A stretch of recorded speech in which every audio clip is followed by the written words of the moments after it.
Alpha mutual funds क्या होते हैं, या फिर आप लोग कह लीजिए कि म्यूचुअल फंड्स में अल्फा नाम का क्या मतलब है और ये किस तरह से आप लोगों का डिसाइड होता है। अल्फा म्यूचुअल फंड आप लोग किस तरह से चूज कर सकते हैं, या फिर कह लीजिए कि आप लोगों का जो भी ये इंडिकेटर्स होते हैं म्यूचुअल फंड्स में, इनका क्या काम होता है। तो सबसे पहले दोस्तों यहाँ पे आप लोग जानिए कि म्यूचुअल फंड में अगर आप लोग किसी फंड को चूज करने जा रहे हैं तो आप लोग के पास कितने इंडिकेटर होते हैं। तो यहाँ पे आप लोग के पास 5 इंडिकेटर है। पहला अल्फा, दूसरा बीटा, तीसरा यहां पे आर स्क्वाड, चौथा यहां पे आप लोगों का स्टैंडर्ड डेविएशन और पांचवा यहां पे आप लोगों का शार्प रेशियो। तो दोस्तों इसके बारे में हम लोग किसी और वीडियो में बात करेंगे। यहां पे पर्टिकुलर हम लोग बात करते हैं आप लोगों के म्यूचुअल फंड्स में अल्फा का क्या काम है। तो दोस्तों यहां पे अगर आप लोग किसी भी फंड को चूज कर रहे हैं तो आप लोगों के सामने कई सारी चीजें आती हैं। सबसे पहले तो आप लोग फंड के रिटर्न को देखते हैं, उसका बेंचमार्क इंडेक्स किस तरह का है वो देखते हैं, और फंड की परफॉर्मेंस किस तरह से रही है पिछले 5 सालों की, 10 सालों की, 3 सालों की, 2 सालों की। फिर उसके बिहाफ पे आप लोग अपना रिस्क आइडेंटिफाई करते हैं, अपने पोर्टफोलियो को बनाते हैं, फिर उसमें अपने फंड को शामिल करते हैं। तो उसी तरह से दोस्तों ये पांचों इंडिकेटर आप लोगों की मदद करते हैं कि आप लोगों का किस तरह का रिस्क होगा और आप लोगों के पोर्टफोलियो में इन इंडिकेटर की मदद से वो रिस्क आप लोगों का मैनेज हो पा रहा है कि नहीं।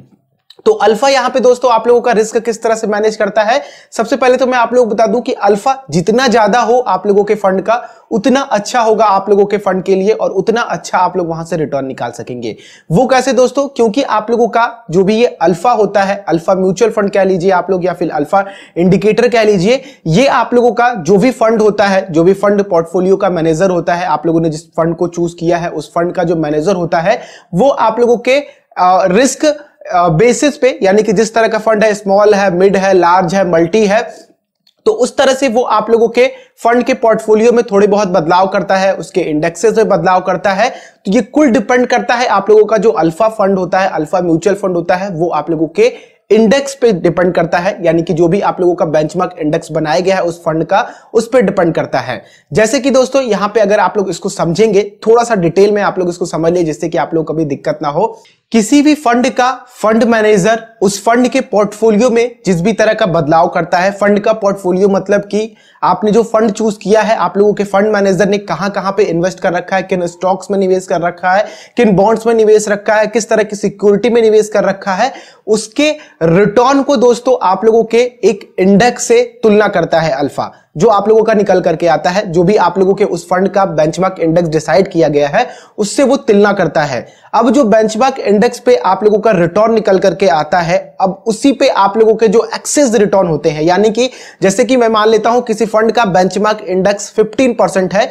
और पोर्टफोलियो के बदलाव के बाद आप लोगों का उसमें 16% का रिटर्न निकल करके आया, तो ये जो बेंचमार्क इंडेक्स का रिटर्न निकल करके आया है वो 1% ज्यादा निकल करके आया है। तो कई बार आप लोगों ने मुझे कहते हुए सुना होगा कि इस फंड ने अपने बेंचमार्क इंडेक्स से काफी अच्छा रिटर्न दिया है, यानी कि दोस्तों वो जो आप लोगों का एक्सेस रिटर्न होता है वो होता है अल्फा रिटर्न, या फिर कह लीजिए वो होता है अल्फा।